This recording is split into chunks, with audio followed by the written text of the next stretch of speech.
Okay, so today, September 5th, 2025, well, there's this real palpable tension in the financial markets. You can feel it. Definitely. U.S. stock futures are pointing cautiously higher. The S&P 500 is actually at a new record high. Yeah, but it feels fragile, doesn't it? Incredibly fragile. So our mission for this deep dive is simple. Unpack today's huge U.S. non-farm payrolls report. It's dropping soon. The NFP, yeah, always a big one. And it really holds the power to make or break the current market mood. So dig into what's at stake, some surprising dynamics, and crucially, what you should be watching. Sounds good. Okay, let's unpack this. The market's riding pretty high right now, mainly on the expectation of, well, an imminent rate cut from the Fed.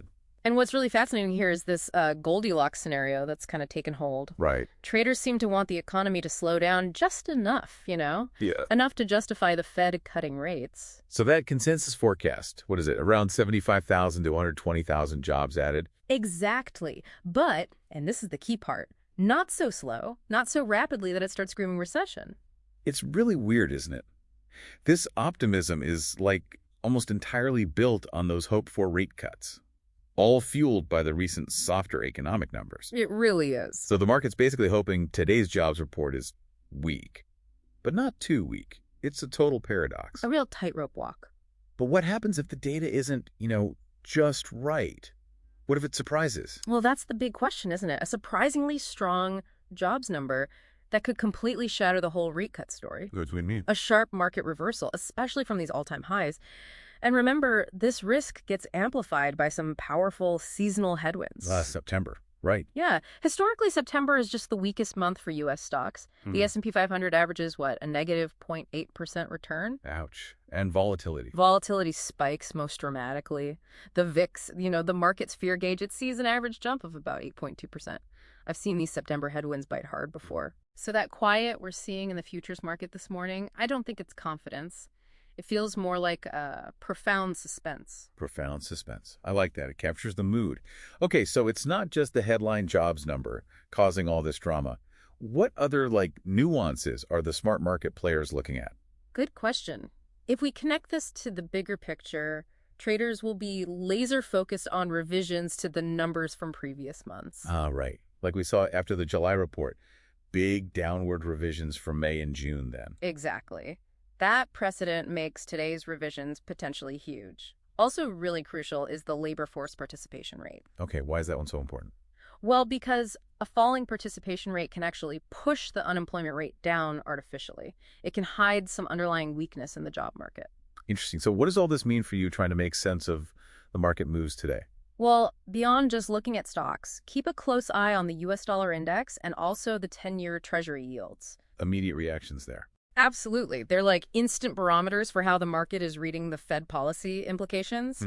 And watch gold, too. Gold's been on a tear. It really has. Yeah. Breaking out to new record highs above $3,500 an ounce now. It's benefiting from those lower rate expectations, sure, but also that classic flight to safety. Makes sense. Now, while everyone's glued to the macro numbers, you mentioned there's some real economy companies giving us a pulse check, too. Yeah, absolutely. Take ABM Industries, for instance. They do facility solutions. Yeah. They actually report their Q3 earnings exactly when the NFP report comes out today. Wow, timing. So their results, that's a direct read on things like commercial real estate health, corporate spending, really boots on the ground stuff. And this points to that barbell strategy you mentioned. Precisely. It highlights this kind of barbell approach in the market right now. Investors are piling into two extremes. On one hand, you've got high-growth AI names like Ciena that's all about accelerating future demand. The long-term play. Right. And on the other hand, they're opportunistically trading cyclical stocks for maybe quicker gains.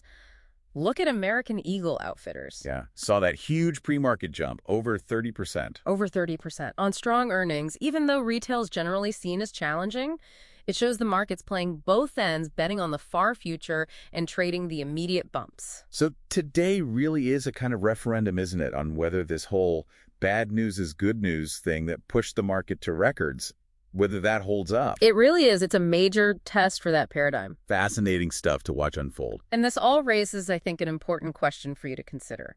How is it that expectations about future policy, rather than, current economic strength, can drive such huge market moves? And what does that really imply for your investment decisions when things are this volatile?